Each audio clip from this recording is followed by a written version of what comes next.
Feel this way forever. I'm sorry, Miss Jackson. Ooh, I am for real. Never meant to make your daughter cry.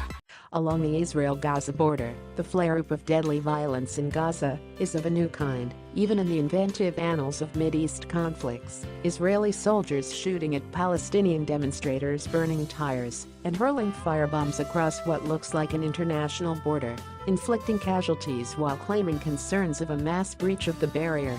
But viewed another way, it's just the latest reflection of basic facts on the ground. The situation for the 2 million people of Gaza is extraordinarily harsh and difficult to resolve.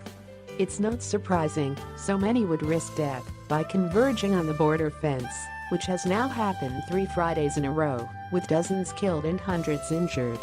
By and large, the people of Gaza, over 2/3 of them descended from refugees who left communities in what is now Israel, cannot leave their tiny strip of arid land along the Mediterranean coast.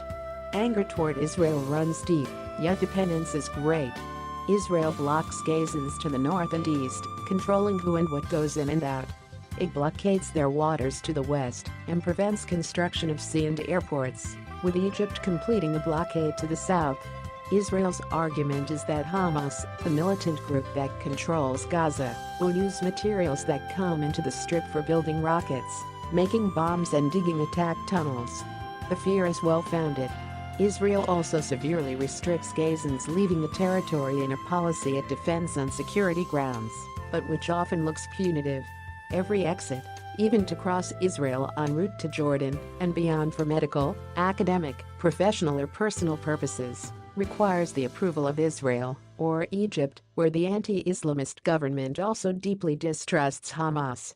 Israel and the West Bank-based Palestinian Authority, expelled by Hamas from Gaza in 2007, largely control power supplies.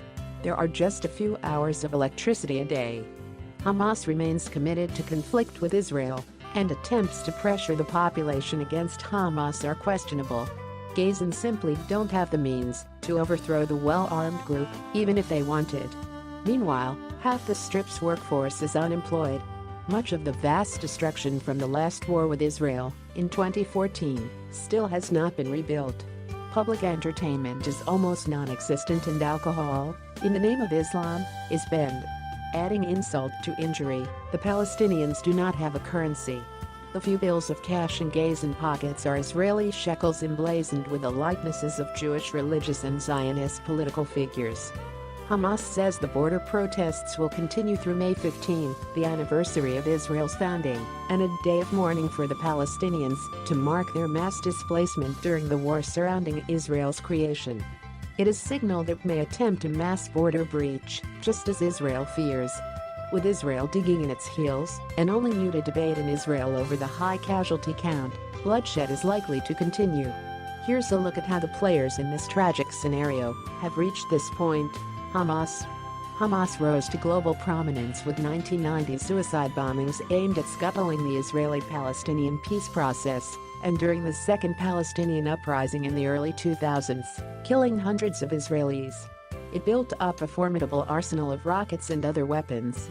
Israel's unilateral withdrawal from Gaza in 2005, ending a 38-year military presence, cleared the way for Hamas to violently seize control of Gaza in 2007 from its rival, the internationally recognized Palestinian Authority, a year after winning elections. Israel, which along with its Western allies considers Hamas a terrorist group, blockaded the territory along with Egypt, battering the meager economy.